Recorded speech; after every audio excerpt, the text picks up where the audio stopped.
평생 0.1%의 이자도 아까워하던 나라가 있습니다. 돈을 빌려가도 이자를 내기는커녕 오히려 돈을 얹어주던 기묘한 나라, 일본입니다. 그런데 2024년 어느 날 아침, 이 나라의 40년 만기 국채 금리가 전광판에 4.0%라는 숫자를 새겼습니다.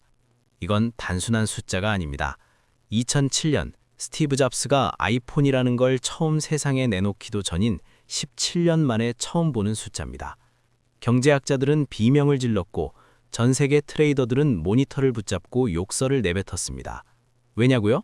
일본 국채 4%는 단순히 이자가 올랐다는 뜻이 아니라 지난 30년간 전 세계 금융시장을 지탱해온 값싼 엔화의 시대가 공식적으로 사망했음을 선포하는 조종이기 때문입니다.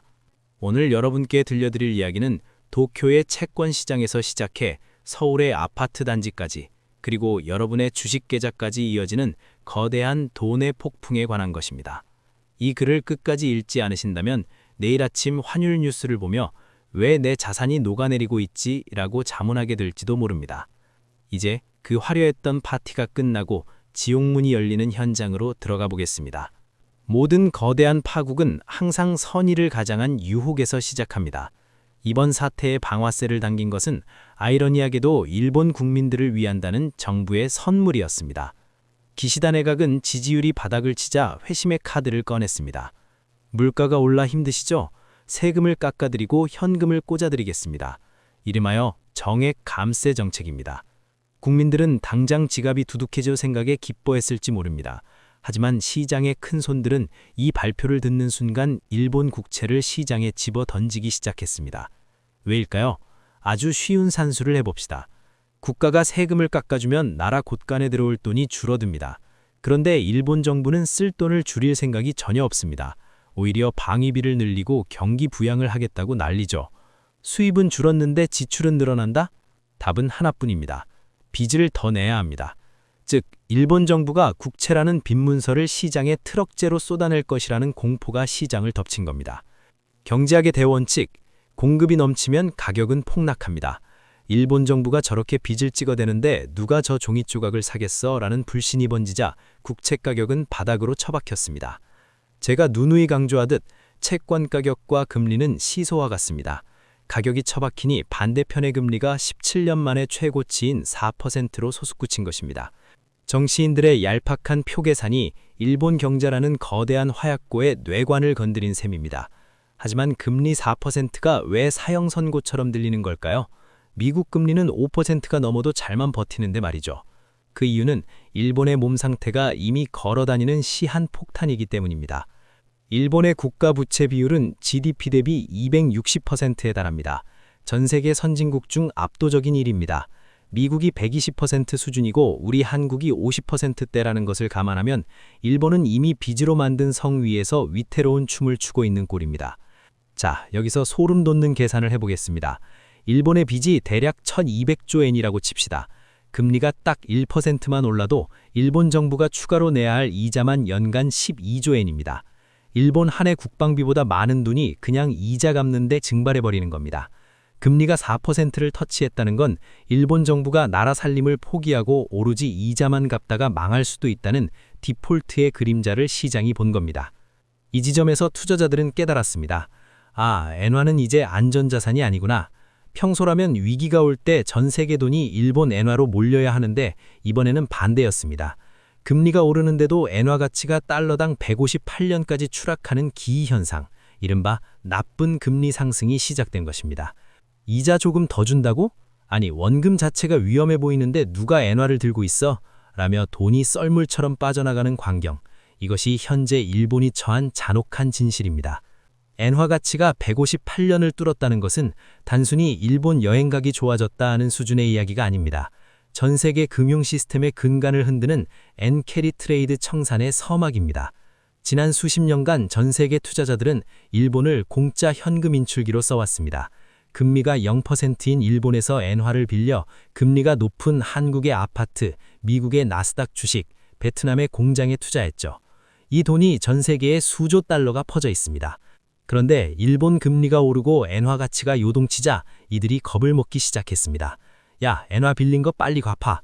일본 금리 더 오르기 전에 엔화 가치 더 튀기 전에 현금화해서 일본으로 보내.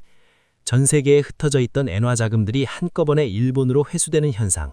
이것이 바로 유동성 파티의 종료를 의미합니다. 그리고 이 거대한 역류의 첫 번째 타격 지점은 바로 옆 동네, 곧 대한민국입니다. 이제 우리 이야기를 해보죠. 일본 국채 금리가 4%를 찍고 엔화가 158년으로 처박히는 이 순간 왜 여러분의 아파트 담보대출 금리가 들썩이고 주식 계좌가 파래지고 있는 걸까요? 여기에는 세 가지 치명적인 경로가 있습니다. 첫째, 원화와 엔화의 동반 자살입니다. 글로벌 큰손눈에 한국 원화와 일본 엔화는 아시아 바구니에 담긴 한 세트입니다. 일본 경제가 흔들리면 아시아 통화 전체가 위험하다며 원화도 같이 팔아칩니다. 엔화가 158년을 찍을 때 원달러 환율이 1,400원 근처에서 내려오지 못하는 이유가 여기 있습니다. 환율이 오르면 어떻게 되죠? 기름값이 오르고 수입 물가가 오릅니다. 결국 여러분의 생활비가 털리는 겁니다. 둘째, 한국은행의 손발을 묶어버립니다. 지금 우리나라는 고금리 때문에 영끌족들이 비명을 지르고 부동산 PF가 터지기 일보 직전입니다. 마음 같아서는 한국은행이 금리를 팍팍 내리고 싶겠죠. 하지만 일본 금리가 오르고 환율이 요동치는데 우리만 금리를 내렸다간 어떻게 될까요? 외국 자본이 썰물처럼 빠져나가 제2의 IMF를 걱정해야 할 판입니다. 결국 일본의 위기는 한국의 고금리 시대를 강제로 연장시키는 고금리 감옥의 창살이 됩니다. 셋째, 부동산 PF라는 화약고의 뇌관입니다. 우리나라 건설 현장과 빌딩들, 알고 보면 해외 자금, 특히 일본계 자금이 섞인 경우가 많습니다. 일본 은행들이 우리 집 금리 올랐으니 한국에 빌려준 돈 회수해와 라고 하는 순간 안 그래도 위태로운 부동산 PF 현장들은 그대로 줄도산 위기에 처합니다. 건설사가 망하면 돈을 빌려준 저축은행이 흔들리고 그 고통은 결국 예금자인 여러분과 아파트 수분양자들에게 돌아갑니다. 이제 무대를 도쿄의 니온바시, 고풍스러운 석조 건물인 일본은행 총재실로 옮겨보겠습니다. 2024년 이후 우에다 카즈오 총재는 아마 인류 역사상 가장 고통스러운 의자에 앉아있는 인물일 겁니다. 그의 앞에는 두 개의 버튼이 있습니다. 하나는 엔화를 구출, 다른 하나는 일본 경제 연명입니다. 문제는 두 버튼이 모두 자복장치와 연결되어 있다는 사실입니다. 시나리오 A, 엔화를 지키기 위해 금리를 올린다? 우에다 총재가 158년은 선을 넘었다. 금리를 전격 인상한다 선언한다 칩시다. 엔화 가치는 반등하겠죠. 하지만 그 순간 앞서 말씀드린 GDP 260%의 빚더미가 일본 정부를 목을 조릅니다. 국가 예산의 반반 이상을 이자 갚는 데 써야 하고 지난 30년 저금리에 길들여진 수만 개의 좀비 기업들이 하룻밤 사이에 줄도산합니다. 이건 경제적 할복이나 다름없습니다. 시나리오 B, 경제를 살리기 위해 금리를 누른다? 에라 모르겠다. 계속 돈 풀어서 금리 눌러. 라고 버틴다면 시장은 일본 정부를 비웃으며 엔화를 더 거세게 풀어칠 겁니다. 엔달러 환율이 160연, 170연을 넘어가는 순간 일본의 서민 물가는 지옥으로 변합니다. 에너지와 식량을 수입에 의존하는 일본에서 초엔전은 국민들의 삶을 말려 죽이는 가혹한 형벌입니다. 이 완벽한 진퇴양난의 냄새를 맡고 전 세계의 하이에나들이 몰려들었습니다. 바로 글로벌 헤지펀드들이죠. 그들은 알고 있습니다. 일본은행의 실타는 유한하고 시장의 공포는 무한하다는 것을. 그들은 일본 국채에 수조 원대의 공매도를 퍼부으며 우에다 총재의 항복을 받아내려고 하고 있습니다.